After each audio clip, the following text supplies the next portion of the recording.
Sur instruction du chef de l'État, la délégation gouvernementale qui est devant vous est venue ici à Parakou pour apprécier le niveau de préparation mis en place pour faire face à l'épidémie de la COVID-19.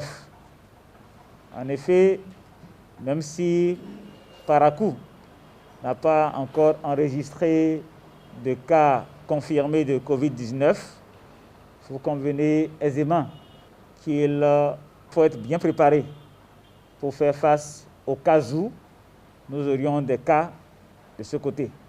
Dans sa stratégie de prise en charge, le gouvernement a décidé de ne pas traiter les cas de COVID-19 dans les structures sanitaires habituelles que nous avons. C'est ainsi que des sites de prise en charge ont été érigés au niveau des zones sanitaires pour les cas simples, mais 5 sites de prise en charge dédiés aux cas les plus complexes ont été également érigés. Il s'agit des sites de l'École nationale de police, du site de l'hôpital de zone d'Abomey-Calavi, du site du centre hospitalier départemental de la Takora et depuis quelques jours du site de l'hôpital de zone d'Alada et le tout dernier de l'hôpital d'instruction des armées de Parakou. Les objectifs de notre visite sont donc de voir le niveau de préparation pour le démarrage effectif de ce site de prise en charge qui a un double avantage. La capacité d'accueil qui est déjà de 100 lits, qui peut être étendue même au-delà jusqu'à 150 voire 200 lits, mais également la capacité diagnostique, parce que en son sein, nous disposons de l'unité de scanographie qui peut contribuer également au diagnostic. Cela en fait ce que nous pouvons appeler un site idéal.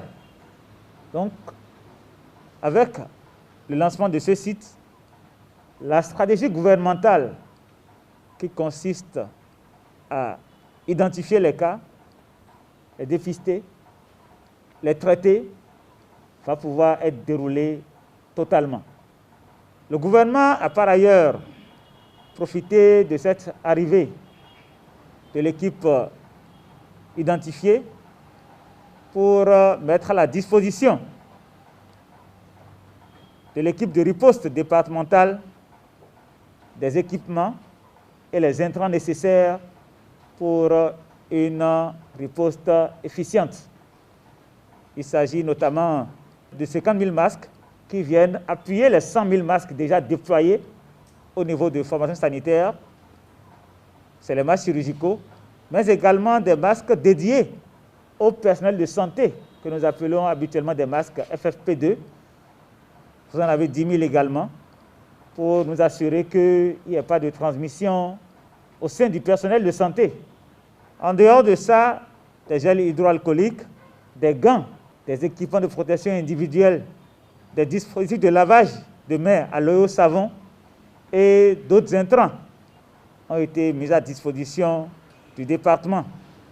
Par ailleurs, pour le volet social, étant donné que vous êtes appelés à gérer des sujets mis en quarantaine, soit des cas en provenance des pays limitrophes, soit des cas contacts, des cas potentiellement positifs, le gouvernement a mis également à disposition un certain nombre d'intrants de première nécessité pour assurer une bonne hygiène au sein des sites de quarantaine.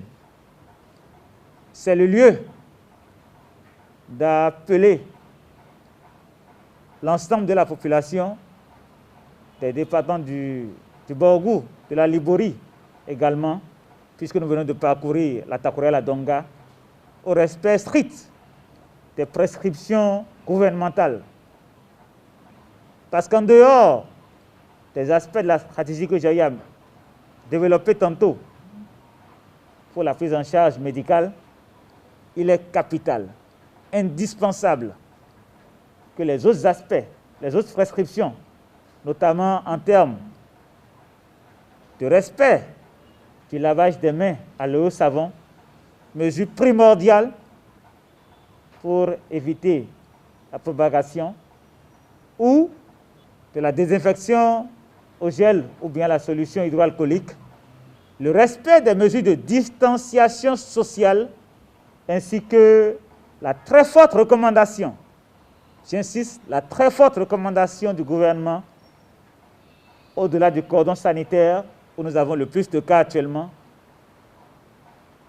de porter systématiquement les masques. C'est une mesure qui a fait ses preuves.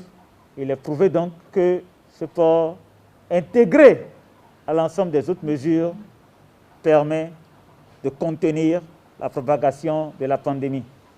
Le gouvernement invite donc la population à veiller au respect de ces prescriptions. En dehors de cela, le gouvernement voudrait appeler encore une fois les différents acteurs qui s'occupent de la prise en charge à encore plus d'engagement, plus de détermination, plus de courage face à cet ennemi invisible qui nous menace. Beaucoup d'efforts sont déjà faits par les agents de santé qui sont très engagés, très déterminés à faire face.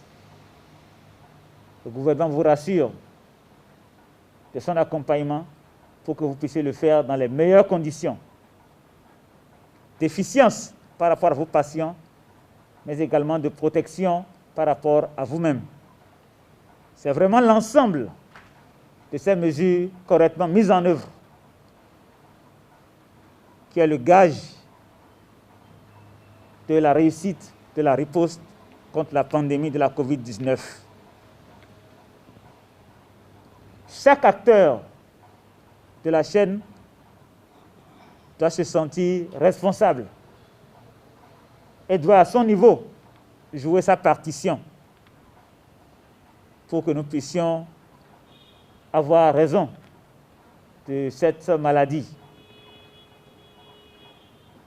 Aujourd'hui, il y a de bonnes nouvelles, mais ces bonnes nouvelles ne doivent pas faire relâcher notre vigilance. Sur les 35 cas confirmés que le Bénin a eu à recenser, nous avons aujourd'hui 18 qui sont guéris. Il en reste 16 qui sont actuellement sous traitement. C'est dire que nous sommes en train d'inverser la tendance. À un moment donné, c'est la COVID-19 qui nous a pourchassés. Et je pense que, avec les mesures prises par le gouvernement, nous allons bientôt commencer à pourchasser plutôt la COVID-19. Le gouvernement lance un appel à chaque acteur, à chaque concitoyen, pour qu'il joue sa partition au niveau où il est.